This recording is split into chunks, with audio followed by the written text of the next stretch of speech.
What is up, wrestling fans? JP from KayFabe Chronicles coming to you yet again. Well, the Royal Rumble was 2 weeks ago, so you know what that means. It's time for a pay-per-view. Uh, so yeah, coming up this Sunday is going to be SmackDown. SmackDown Live's Elimination Chamber, their first solo pay-per-view of the year.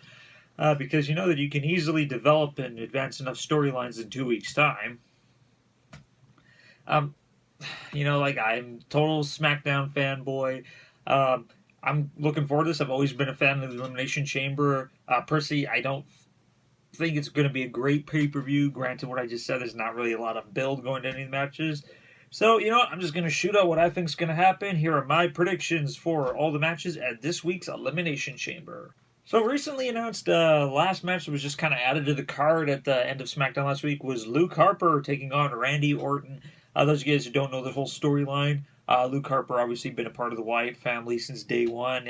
He left for brief periods of time, came back, blah, blah, blah, blah, blah. You guys know that. So some point last year, just around Survivor Series-ish, during the Randy Orton-Bray Wyatt feud, Randy Orton joined the Wyatt family for some bizarre reason, probably because they had nothing else going for him.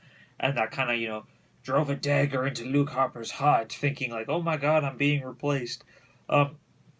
Ultimately, this is probably going to culminate with it's going to be a prediction I'm going to give later on. I'll get more into that with something going on there. But this match itself, I love Luke Harper. I like Randy Orton. Storyline wise, I see Randy taking this one. But it's going to really advance the plot for what's going to happen later on. But overall, I think it's going to be a fairly decent match. Like I said, Luke Harper is a great guy to watch in the ring. Randy Orton's been consistent his entire career. But overall, like I said, I think Randy's going to take this one. But what's going to happen is going to change what's going to happen later on. So stay tuned for that. Stay tuned for my calls on that one. Another match we got, Apollo Crews teaming up with Kalisto taking on Dolph Ziggler in a 2-on-1 handicap match. Why? Because we had nothing else better to do with these three people, that's why. Overall, I like Dolph Ziggler as a heel. I understand what he's trying to do, and I understand that they are trying to give Apollo Crews a little bit more screen time because he is one of the more talented guys on the roster who hasn't really gotten a lot of stuff going for him. Kalisto's just kind of in on the mix. I still believe, he belongs on Raw with the Cruiserweights, but that's not my call. Overall, what I think is going to happen in this match, either Apollo Crews or Kalisto is going to turn heel. I haven't decided who yet, but I have a feeling that one of them is going to cost the other one the match. So Dolph Ziggler is going to take this match as a result of one of those two costing the other one the match. Who knows what's going to happen in the results of all this, but I'm glad Apollo's getting some screen time.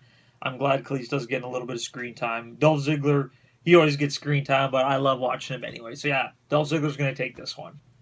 Now, I've been saying this since the brand split. SmackDown does have the better women's division, hands down. They do have a better launch, a better group of women wrestlers.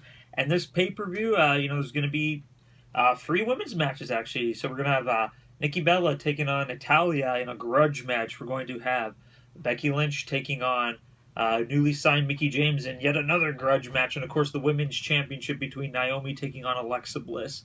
I'm going to kind of bunch all 3 of these ones together because I am, like I said in my New Year's resolution, trying to keep my videos a lot shorter. Overall, I like the whole Nikki Bella Natalya storyline. It has come pretty full circle. I kind of feel bad for Carmella kind of being written out of this. Granted, she's in a horrible angle right now with Ellsworth. Hopefully they can figure something else with that one. But as for Nikki versus Natalya, I do like the whole backstabbing. Then Natalya kind of maintaining her heel tendencies. I do see Natalya taking this one to push it a little bit further on because I believe that if Nikki was to win, I would kind of end that feud. But I do really like where this feud is going.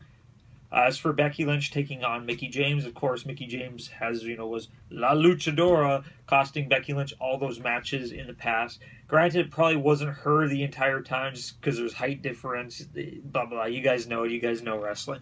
I think this is going to be a really good match. You got like a grizzled submission style vet of Mickie James and of course, like the new up-and-coming style of Becky Lynch. I do see Mickie James taking this one, but she's not going to win clean. There's going to be some dirtiness going on there. Granted, I love Becky. You are one of my favorites. You know that. But I see Mickie James winning because if Mickie was to lose, that would completely destroy any of her credibility going into this whatsoever. So, but I do see them continuing this going on. So don't worry, Becky, you're still in the running. Still love you. As for the women's championship, Alexa Bliss taking on Naomi. I kind of forgot about Naomi, to be completely honest. Like, she's been off air for a little while, and then all of a sudden she just kind of made a return. And it was like, oh yeah, she still kind of wrestles here. I do see though. I see Alexa Bliss retaining the title. It's going to be the same thing that they've been kind of doing on Raw, where the face wins all the non-championship matches, and then when it comes down to the actual title on the line, the heel does take it. Much like the whole Charlotte and Bayley thing going on. Naomi, I just don't see her as the person to carry the title at this moment. Maybe in a couple years, but unfortunately, just where she is right now in her career, I think it'd be a real piss poor move for WWE to take the strap off of Alexa Bliss this early. Alexa's a great thing going on right now. She's a great character. She's generating a lot of heat, and she's great in the ring. So yeah, unfortunately, Naomi, it's not your time yet. So I'm going to call it. All three of the heels are going to take this and continue the storylines going elsewhere. Another match we got going, it's every tag team. That's right, SmackDown with their tag teams in a match. Okay, you know what? My beef with the SmackDown tag team division is, yes, there are a lot of tag teams, but they never give any of them any proper build, any storyline. All the pay-per-views they ever have going on, it's either like the two main teams that are kind of feuding in a match, and then everyone else is just kind of thrown in there. They don't give really anybody any build. Like, Breezango doesn't get any build. The Ascension doesn't get any build. Rhino and Slater kind of fell off the face of the earth. So I feel like that this match is them going, all right, I guess people forgot we have a tag division. Let's throw them all in one match and see what happens. I think it is going to be kind of fun to watch. I'm always a fan of watching the tag teams compete. I know that Vince has some weird thing where he hates tag teams. Trust me, I'll go more into detail in a later video of why I believe that Vince McMahon wishes death upon the tag team divisions ever since the 80s. But yeah, overall, I think American Alpha is going to retain the titles. They're going to keep it. It'd be kind of weird taking it off of them right now because they are kind of the heartfelt story. But I do see them getting into some heated arguments during the match, which could possibly split them up in the future. Who knows what's going on there? But yeah, I think it's going to be fun to match. They'll probably open the show with it, kind of get the crowd going, give them something crazy to watch, give them something to all jump and go buy beer with. But yeah, American Alpha is going to take this one for sure. And if you guys haven't been paying attention, that just leaves the main event, the title match, the Elimination Chamber match with defending champion John Cena. We got AJ Styles, we got Baron Corbin, we got The Miz, we got Bray Wyatt, we got Dean Ambrose, we got lots of people. As you can see, I'm reading off my screen because there's just so much crap going in this one. Elimination Chamber is always super fun to watch. It's great. Lots of cool stuff going down. Now, ultimately, like Randy Orton, like I said earlier on, won the Royal Rumble, which was weird. So I was like, oh, he's going to fight John Cena at WrestleMania. No. He's not going to fight John Cena at WrestleMania. What's going to happen in this match? The last two people in the ring are going to be John Cena and Bray Wyatt. Now, granted, what happens in the match earlier on between Luke Harper and Randy Orton, like I mentioned earlier, is going to result in who's going to come out and distract. Somebody is going to distract John Cena in this match. Therefore, Bray Wyatt is going to win the championship. Bray Wyatt is going to finally get what he deserves and get himself a permanent championship belt. Like, yay, he won the tag team title a couple months ago, only to lose it like the next day kind of thing. No. Bray's destined for better things.